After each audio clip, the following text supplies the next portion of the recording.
let us start modern physics. In modern physics, generally we deal with first one is atoms. Second one is photoelectric effect. Third one is matter waves.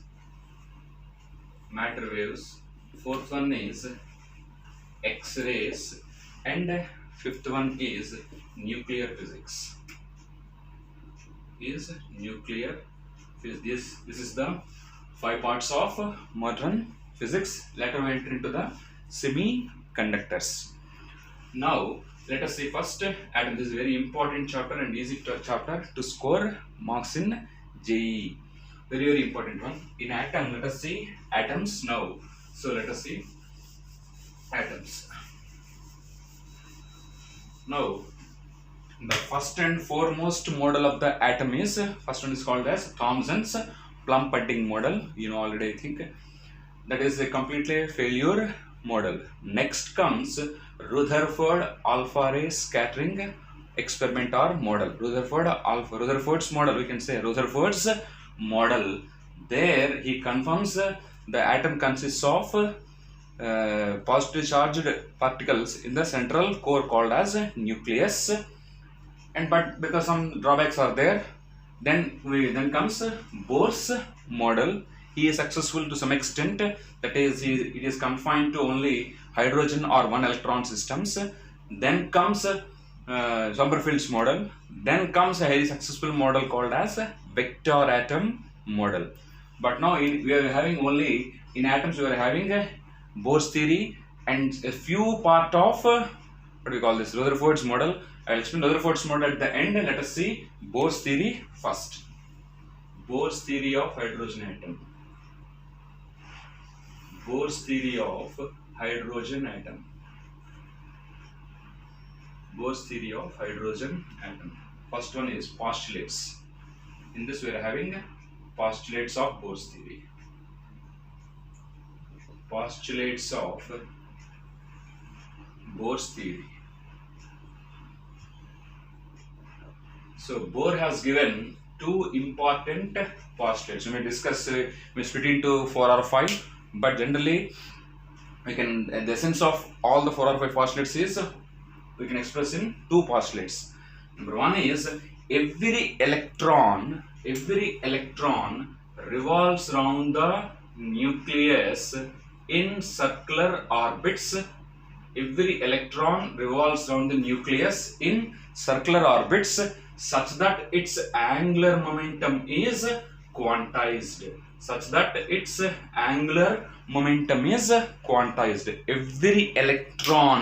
Every electron revolves around the nucleus in circular orbits such that its angular momentum is quantized.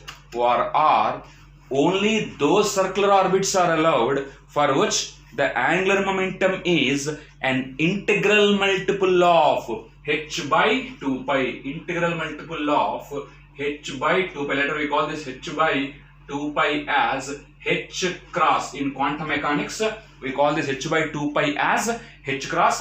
Different concept.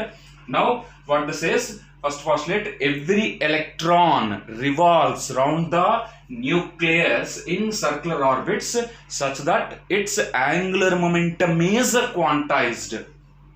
Or only those circular orbits are allowed for which the angular momentum is an integral multiple of h by 2 pi. What do you mean by quantization? So in Millikan's experiment, we study that the smallest possible charge of electron is E is equals to 1.602 10 power minus 19 coulombs. Any charge should be the multiple of this charge. Therefore, here E is smallest value 1.602 10 power minus 19 coulombs. It is a multiple of N is equals to 1, 2, 3, etc. This charge is total net charge. Any charge is multiple of a fixed quantity E. Then we say that quantity is quantized. Therefore, Q is equals to 1 into 1.602 minus 19, 2 into E, 3, etc. Similar like this, here also the angular momentum. What is angular momentum? MVR. V is the velocity of electron. R is the radius of the circular orbit in which it revolves. R is the radius of circular orbit in which it revolves. V is the velocity of electron, and m is the mass of the electron. What is the mass of electron? Mass of electron is equals to 9.1 into 10 power minus 31 kgs. Mass of electron is 9.1 in 10 power minus 31 kgs. H is the Planck's constant. H is Planck's constant. Planck's constant value 6.625 into 10 power minus 34 joule second. It's not joule per second. Many of generally says joule per second. It is joule second. 6.625 in 10 power minus 34 joule seconds. And V is the velocity, R is the radius of orbit. We will derive these two quantities here now. Velocity and radius we will derive now. M is the mass of electrons, is constant 9.1 minus 31 kg, and H is the Planck's constant. Now here this angular momentum. Angular momentum is MVR, is integral multiple of H by 2 pi. H is a constant, 2 pi is a constant. It is a multiple of 1, 2, 3, etc. Just like here, E is a constant, just like H by 2 pi, E is a constant. It is a multiple of 1, 2, 3, etc. 1, 2, 3 here, and we can take it as a principal quantum number. We can take N as a principal quantum number. Therefore, this is the first postulate. Now, what is the second postulate? Second postulate, it says the electron emits radiation. Electron emits radiation only when it makes transition from higher energy level to lower energy level. Electron emits radiation only when it makes transition from higher energy level to lower energy level. Therefore, as long as the electron revolves in a particular orbit, it does not radiate any energy. As long as electron revolves in a particular orbit, it does not radiate any energy. Hence, the energy of electron in that orbit always remains constant. Hence, we call those orbits as stationary orbits. We call those orbits as stationary orbits because as long as electron revolves in that particular orbit, the energy remains constant. Then when can it emit the radiation? It emits radiation only when it makes transition from higher energy level to lower energy level. If E2 is the energy of the electron in the higher level and E1 is the energy of the electron in the lower level, then energy of emitted radiation is E2 minus E1 is equals to h nu. E2 minus E1 is equals to h nu, where again h is the Planck's constant, and nu is the frequency of emitted photon. Frequency of emitted photon. These two are very, very important one. Therefore, what the second postulate says, an electron emits radiation only when it makes transition from higher energy level to lower energy level. As long as electron revolves in a particular orbit, it does not radiate any energy. It emits energy only when it makes transition from higher energy level to lower energy level. If E2 is the energy in the higher level and E1 is the energy in the lower level, then E2 minus E1 is equals to h nu. Therefore, an accelerated electron emits electromagnetic radiation. What is h nu? H is nothing but a photon, nothing but electromagnetic radiation. So, what is radiation? It is nothing but a shower of particles called photons. Radiation means shower of particles called photons which are moving in this space with velocity of light. Radiation is nothing but photons. Therefore, when an electron is accelerated from one place to another place, then it emits a photon. That photon nothing but h nu energy. These are the two postulates. Now let us derive expressions for velocity and radius now. Okay.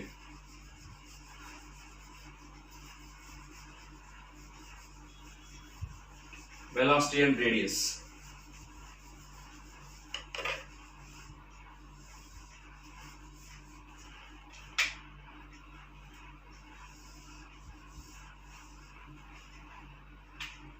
Velocity and radius. Velocity of electron. Velocity of electron. Now,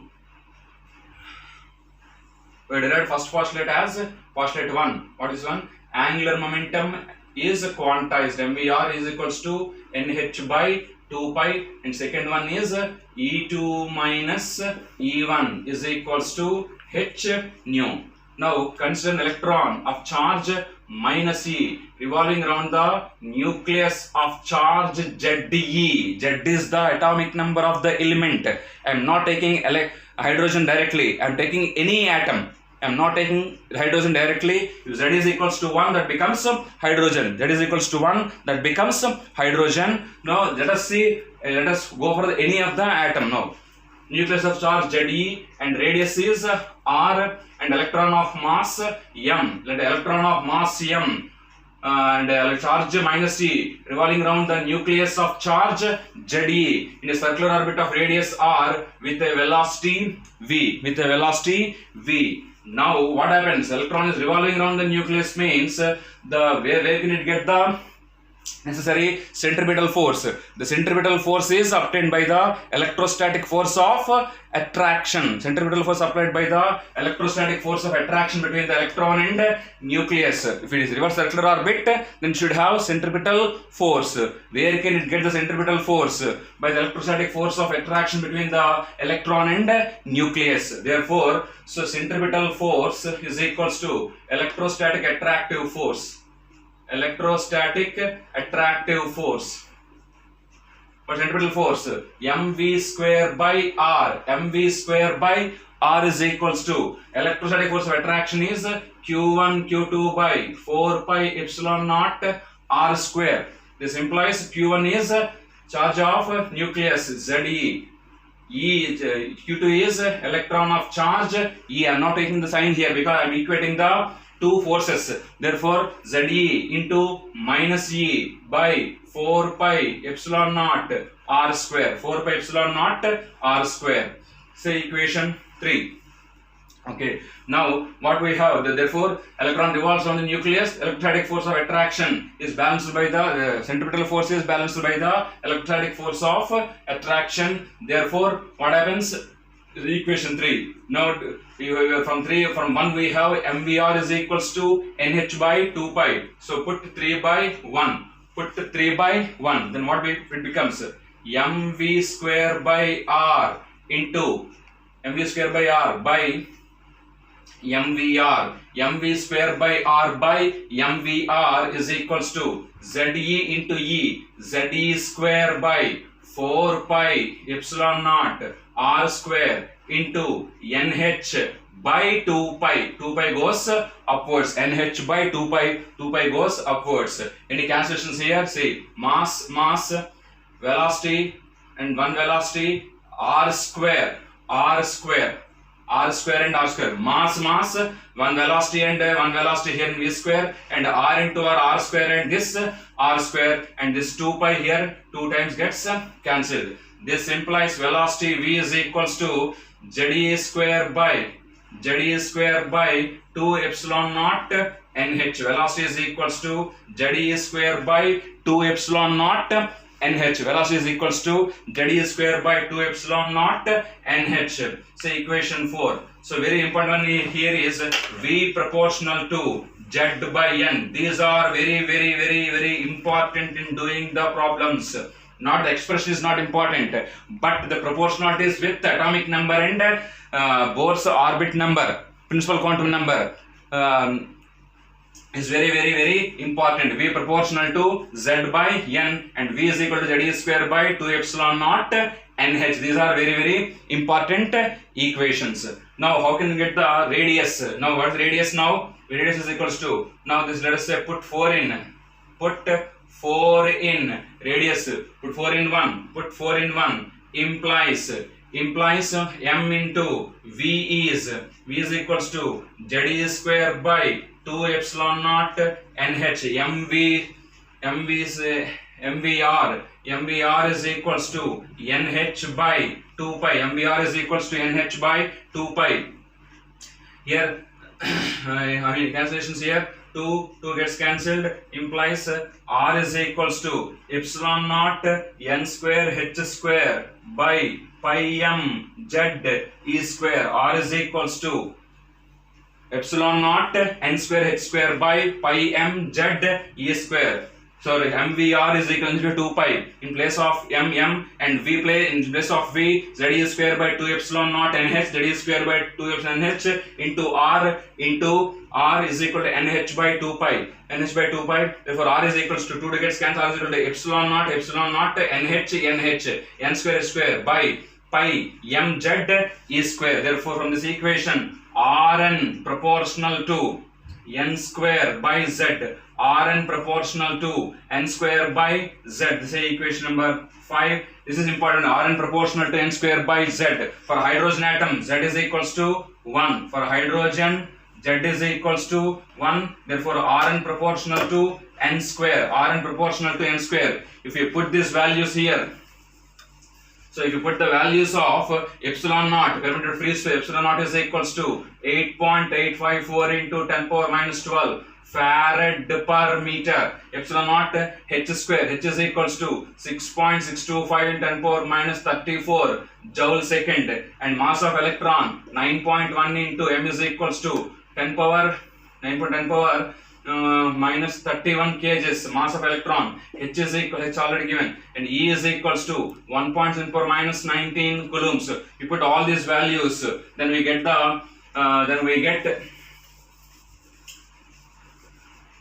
value of Rn as Rn is equals to 0.529 into n square by z into 10 power minus 10 meters, or Rn is equals to 0.529 by z and n square angstroms. N square angstrom. Size of atom is 10 power minus 10 meters. Size of nucleus is 10 power minus 15 meters. Size of nucleus is 10 power minus 15 meters. That is 1 Fermi. We call this one as 1 Fermi. Size of atom is 10 power minus 10 meters.